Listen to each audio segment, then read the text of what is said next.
सूर्य को अर्घ्य देना, सूर्य को जल चढ़ाना धर्म है या पाखंड? कुछ लोग इसे पाखंड मानते हैं, बोले सूर्य तो इतनी दूर है, उसे जल देने से क्या फायदा, ये तो तुम पाखंड कर रहे हो। अरे भाई, ये तुम्हारे लिए पाखंड है क्योंकि तुम्हें इसका ज्ञान नहीं है, लेकिन हमारे ऋषि मुनियों ने इस विज्ञान को कई करोड़ साल पहले ही समझ लिया था, जो आज का आधुनिक विज्ञान रिसर्च करके जानता है। तो मैं बता देता हूं इस पाखंड में कितनी सच्चाई है और कितना विज्ञान है। सूर्य जो ऊर्जा का सबसे बड़ा कारक है, जिसके ना होने से इस पृथ्वी पर जीवन भी संभव नहीं हो सकता। सूर्य से हमें विटामिन डी प्राप्त होता है, जो हमारे शरीर के लिए, हमारी हड्डियों के लिए, हमारी रोग प्रतिरोधक क्षमता के लिए बहुत ज्यादा जरूरी होता है। लेकिन सूर्य को अर्घ्य देने के पीछे क्या साइंस है, यह आपको समझना बहुत जरूरी है। सूर्य को जब हम जल देते हैं तो उसके कुछ नियम हैं, उनमें भी साइंस है। मैं यहां आपको, जिसे लोग पाखंड कहते हैं, उसमें साइंस ढूंढ कर दिखाने आया हूं। और अगर आप सनातनी हैं और एक हिंदू हैं तो इस वीडियो को पूरा देखकर शेयर जरूर कर दीजिएगा। सूर्य जो हमें विटामिन डी देता है, अब होता क्या है कि हम सूर्य को अर्घ्य देते हैं तो उसमें तांबे के लोटे का इस्तेमाल होता है, मतलब कॉपर। आज बहुत आरओ वाले जो मिनरल्स वाटर वाले हैं, जो आपको प्रोडक्ट बेचते हैं, तो चीख चीख कर कहते हैं कि इसमें हमने कॉपर का इस्तेमाल किया है। तो तांबे का महत्व तो आप जानते ही होंगे। अब सबसे बड़ी बात, पानी के अंदर पाए जाने वाले तत्व कौन कौन से हैं?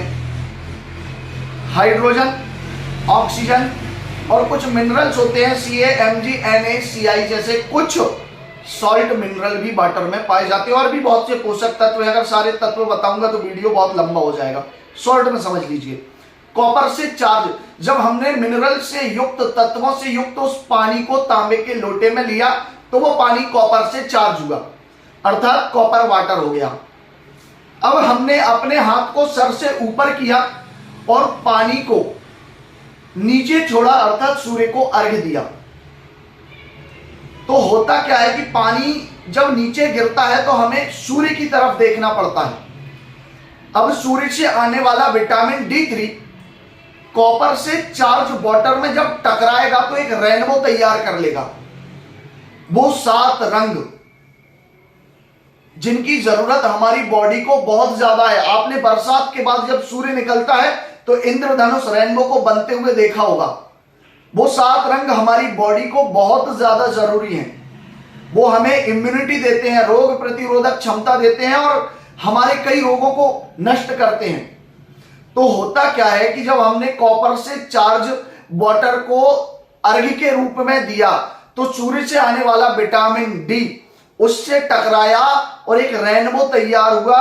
7 रंग जो हमारी बॉडी पर, हमारे बालों पर, हमारे मस्तिष्क पर, हमारी आंखों पर, हमारे शरीर पर, गले पर, हृदय पर, फेफड़ों पर और हमारी पूरी बॉडी पर अपना असर दिखाते हैं।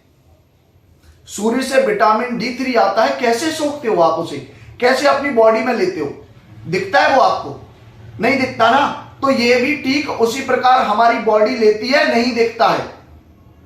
अब दूसरी बात समझ लीजिए कि सूर्य ऊर्जा का बहुत बड़ा स्रोत है, ब्रह्मांड में उसका अपना स्थान है। और जब हम जल देते हैं तो वो सारे तत्व हमारे शरीर पर हमें लाभ देने के लिए होते हैं। जो लोग इसे पाखंड कहते हैं ना, उन लोगों से जाकर कहिए कि ये वो आधुनिक विज्ञान है जिसे तुम्हारे बाप दादे कभी नहीं समझ पाए, और विज्ञान को उसे जानने के लिए रिसर्च करना पड़ता है।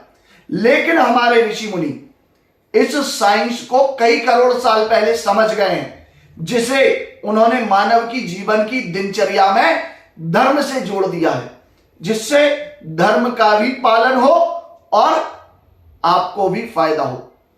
वीडियो अच्छा लगा है तो चैनल को सब्सक्राइब जरूर कर दीजिए, क्योंकि मैं आपके लिए ऐसे ही वीडियो लेकर आता रहता हूं जिन्हें लोग पाखंड कहते हैं, और मैं उन पाखंड में साइंस ढूंढकर आपको बताता हूं। तो फटाफट से YouTube पर देख रहे हैं तो सब्सक्राइब कर लीजिए और फेसबुक इंस्टा पर देख रहे हैं तो फॉलो जरूर कर लीजिए। जय महाकाल, हर हर महादेव।